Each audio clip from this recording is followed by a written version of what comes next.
राहुल गांधी ने कुछ दिनों पहले इलेक्शन कमीशन के बारे में बहुत बड़ा बड़ा खुलासा किया है। उसके बारे में वोटर लिस्ट के बारे में किया है कि बहुत सी सरकार बनाई है, जैसे कि महाराष्ट्र की सरकार बन गई है, केंद्र की सरकार बन गई है। तो इसके बारे में आप क्या कहना चाहेंगे?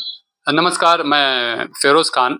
मुझे राहुल जी का फैन भी बोलते हैं, मगर मैं ये बात बताना चाहूँगा हिंदुस्तान के अवाम से और कुछ लोग जो अपने सोच बताते हैं कि राहुल गांधी जी जो हैं, जो अभी जो खुलासा किए हैं वोटर लिस्ट का, कि किस तरीके से ये लोगों ने धांधली करके जो है सरकार बनाने का काम किए हैं।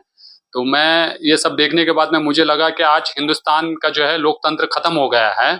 और ये मैं मोदी सरकार को और इलेक्शन कमीशन को एक चेतावनी देना चाहता हूँ कि आप थोड़ा से भी आप अपने दिल पे है ना गलतफहमी मत पालो कि राहुल गांधी जी जो हैं खुलासा किए हैं और आप पकड़ा जाने वाले हो और आप बेचैनी हो, आपके अंदर में बेचैनी है, तो आप किस तरीके से उनको साजिशों में फंसा करके जेल में डालने का काम करेंगे, आप ऐसा सोच रहे हो। तो मैं आप लोगों को चेतावनी देना चाहता हूँ, इस देश में है ना एक राहुल गांधी नहीं है, मैं भी राहुल गांधी हूँ।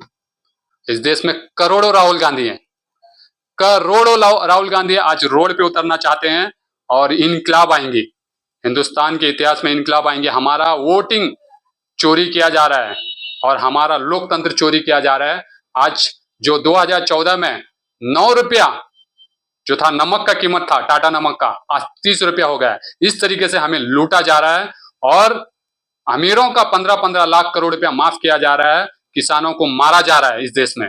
तो हम इस चीजों को बर्दाश्त नहीं करेंगे। ये चोरों के सरदारों को और चोर सरकार को, चोर रास्ते से जो सरकार बनाया है, इनको हम सबक सिखाने का काम करेंगे और इस देश में हिंदुस्तान को पूरा जगाने का काम करेंगे। आज मैं सभी हिंदुस्तानियों भाइयों से एक रिक्वेस्ट करना चाहूंगा कि मेरे भाइयों, आज जाग जाओ।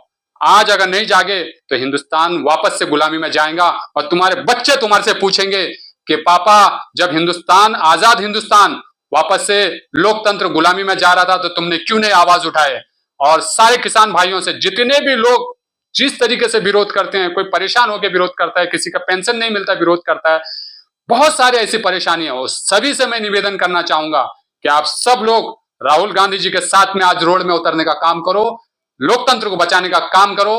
नहीं तो ये इस तरीके से चोरी करेंगे और मनमर्जी अपना काम करेंगे। ये मनमर्जी का काम खत्म करने का काम करो। हम चाहते हैं कि प्रधानमंत्री मोदी जी, आप 15 साल ने, आप 20 साल तक प्रधानमंत्री, ईमानदारी से, ईमानदारी वोट के जरिए से प्रधानमंत्री बनना चाहिए। चोर रास्ते से प्रधानमंत्री कोई भी बनेगा, ये देश बर्दाश्त नहीं करेगा। ये चेतावनी देना चाहता हूं मैं पूरा हिंदुस्तान के जितने भी जो गलत फहमी में रहने वाले लोग हैं उनको ये चेतावनी देना चाहता हूं। राहुल गांधी जी एक राहुल गांधी जी नहीं है, इस देश में हजारों करोड़ों राहुल गांधी हैं। मुझे भी जेल में डालो, मैं भी राहुल गांधी हूं, मैं भी इलेक्शन कमीशन से सवाल पूछ रहा हूं।